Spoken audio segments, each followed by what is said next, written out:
mit nur 2,15 Kubik Viertakter zu betreiben. Übrigens schön detailliert an der Oberfläche. Andreas Gietz hat mit seiner Firma. Jawohl, und los geht's.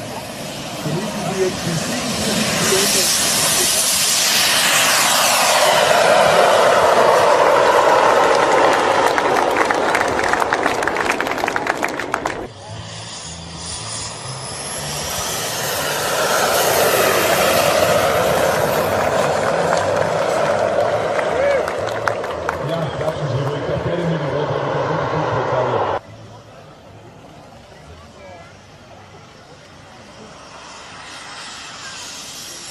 Jetzt nimmt er die Fahrt raus, die Nase geht hoch und